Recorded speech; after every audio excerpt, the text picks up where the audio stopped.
Selamat pagi siswaku kelas 5. Bagaimana kabar kalian di pagi hari ini? Tentunya selalu dalam keadaan sehat dan tak kurang suatu apapun. Amin. Nah, di pagi hari ini Pak Ari masih membahas tema 1, subtema 2 mengenai manusia dan lingkungan. Yang kita pelajari di pagi hari ini yaitu mata pelajaran IPA dan SPDP. Macam-macam otot manusia.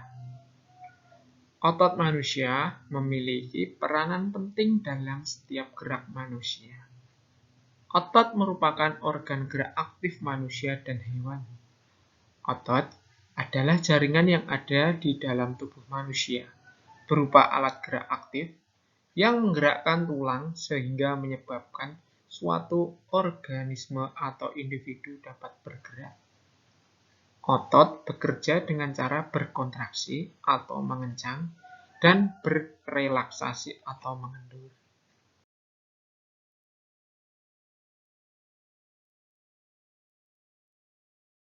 Nah, sekarang fungsi otot pada manusia. Yang pertama, menjalankan dan melaksanakan kerja.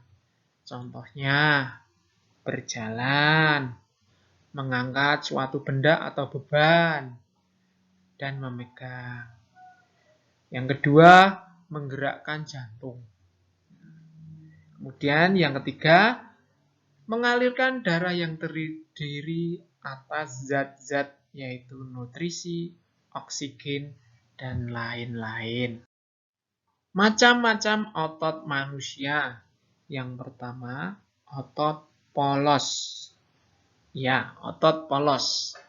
Otot polos adalah otot yang bekerja tanpa kesadaran kita yang dipengaruhi oleh sistem saraf tak sadar atau saraf otonom.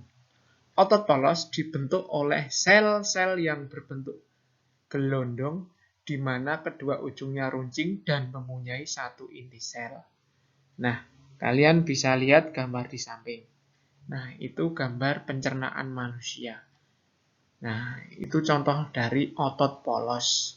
Bekerja tanpa disadari, jadi bekerja terus-menerus. Selama kita masih hidup, otot polos masih tetap bekerja. Ciri-ciri otot polos. Yang pertama, waktu kontraksi antara 3-180 detik. Yang kedua, bentuk dari otot polos adalah gelondong. Yang ketiga, terletak pada organ dalam. Yang keempat, memiliki satu inti sel yang berada di tengah. Yang kelima, pergerakannya dari otot polos lambat dan mudah lelah. Yang keenam, dipengaruhi oleh saraf otonom. Yang ketujuh, otot polos biasanya berada pada bagian usus, saluran peredaran darah, dan otot di dalam saluran kemih.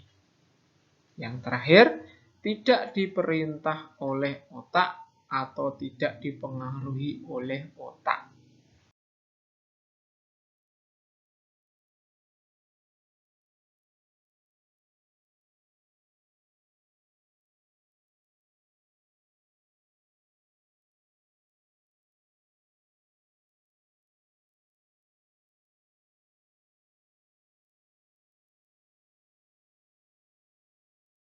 Otot lurik. Otot lurik adalah otot yang menempel pada rangka tubuh manusia yang digunakan dalam pergerakan. Otot lurik adalah otot yang bekerja di bawah kesadaran. Otot lurik juga dinamakan otot rangka. Mengapa? Karena menempel pada rangka. Dinamakan otot lurik karena adanya sisi gelap dan terang yang berselang-seling.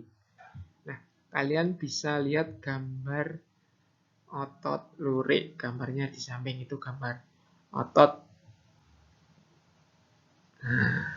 yang ada di lengan kita atau tangan kita. Ciri-ciri otot lurik. Yang pertama, bentuk silindris dengan garis gelap terang. Yang kedua, melekat pada rangka. Yang ketiga, bekerja secara sadar dengan perintah otak. Yang keempat, cepat dan mudah lelah. Yang kelima, bentuk yang panjang dan memiliki banyak inti sel. Yang keenam, mempunyai pigmen mioglobin. Dan yang ketujuh, inti sel yang berada di tepi. Yang ketiga, atau yang terakhir, otot jantung. Otot jantung adalah otot yang bekerja secara terus-menerus tanpa istirahat atau berhenti. Otot jantung merupakan perpaduan antara otot lurik dan otot polos. Karena adanya persamaan yang ada pada otot jantung. Misalnya, memiliki sisi gelap terang dan inti sel yang berada di tengah. Otot jantung berfungsi dalam memompa darah ke seluruh tubuh. Otot jantung bekerja di bawah kesadaran manusia. Saraf yang mempengaruhi otot jantung adalah saraf simpatik dan parasimpatik. Otot jantung itu tadi bekerja terus-menerus. Selama kita masih hidup, otot jantung masih tetap bekerja. Jantung masih tetap memompa darah dari jantung ke seluruh tubuh, kembali lagi ke jantung. Itu fungsi otot jantung. Ciri-ciri otot jantung. Yang pertama, otot jantung berbentuk silindris atau tabung. Yang kedua, memiliki percabangan. Yang ketiga, otot jantung terletak pada jantung, jelas, memiliki satu inti sel yang berada di tengah. Yang kelima, bekerja tanpa kesadaran manusia. Yang keenam, bekerja terus-menerus dan tidak membutuhkan istirahat. Jadi, semenjak kita dilahirkan, jantung itu tetap bekerja. Intinya, selama kita masih hidup, berarti otot jantung masih tetap bekerja. Cara menjaga dan merawat otot pada manusia adalah sebagai berikut. Yang pertama, menghindari gerakan yang membebani kerja otot secara berlebih. Yang kedua, melakukan peregangan sebelum dan sesudah melakukan aktivitas. Yang ketiga, melakukan latihan secara rutin. Yang keempat, memenuhi kebutuhan cairan tubuh dengan minum paling sedikit 6 gelas per hari. Yang terakhir, mengonsumsi makanan yang bergizi dan bermanfaat bagi otot. Nah, kelima tadi adalah cara merawat otot manusia. Makanya kalian kalau mengangkat beban, angkatlah yang sesuai kemampuan kalian. Jangan mengangkat beban yang terlalu berat. Jangan kalian paksakan. Nah, kemudian ada lagi, kalau kalian melakukan kegiatan olahraga, kalian harus melakukan pemanasan dulu. Melatih otot-otot dulu. Jangan langsung sepak bola, langsung lari. Jangan. Lakukanlah peregangan atau senam kecil-kecil dulu.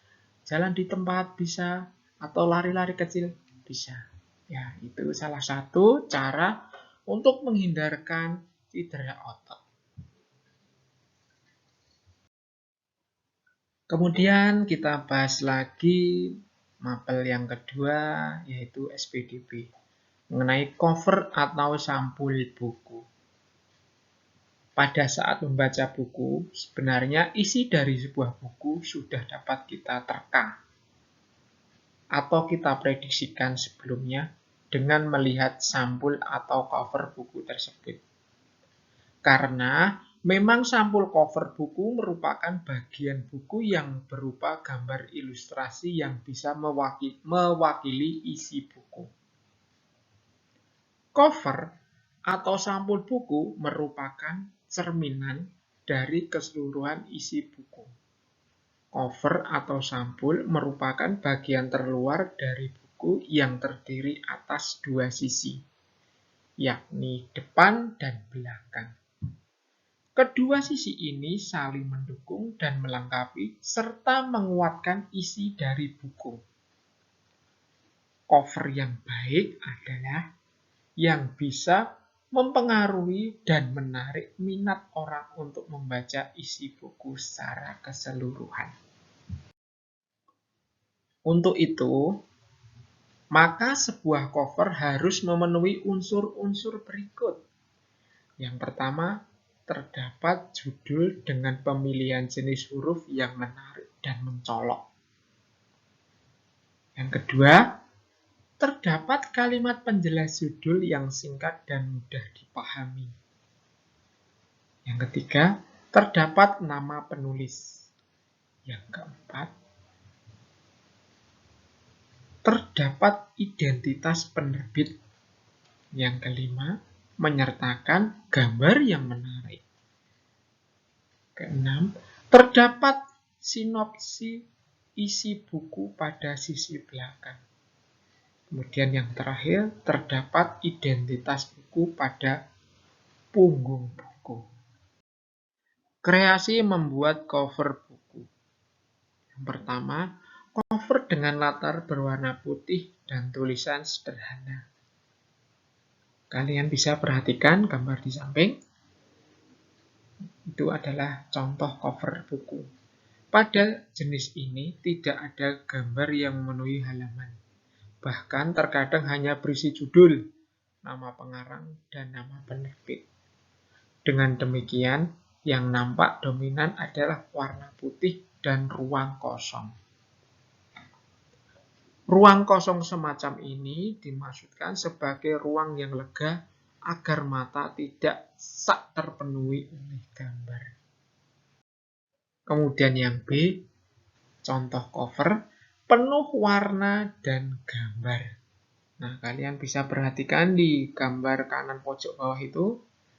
Pada jenis ini, bagian yang dominan adalah gambar ilustrasi dan judul. Selain itu juga disajikan permainan warna yang mencolok dan bervariasi. Sebelum pembelajaran pada pagi hari ini Bapak tutup, kita ulang sebentar ya. Yang tadi mempelajari mengenai otot polos, otot lurik, dan otot jantung. Tentunya kalian sudah bisa membedakan sekarang antara otot lurik, otot polos, dan otot jantung. Kemudian yang materi yang kedua tadi membahas mengenai cover sebuah buku. Yang pertama, covernya tidak ada tulisannya, hanya backgroundnya putih. Kemudian yang kedua, penuh dengan warna dan gambar. Nah, mungkin itu saja yang Bapak sampaikan pada pagi hari ini. Apabila banyak kurang dan salahnya, Bapak mohon maaf yang setulus-tulusnya. Dan tak lupa Bapak selalu mengingatkan, selalu jaga kesehatan, selalu memakai masker bila bepergian, dan selalu cuci tangan. Tetap semangat, selamat pagi.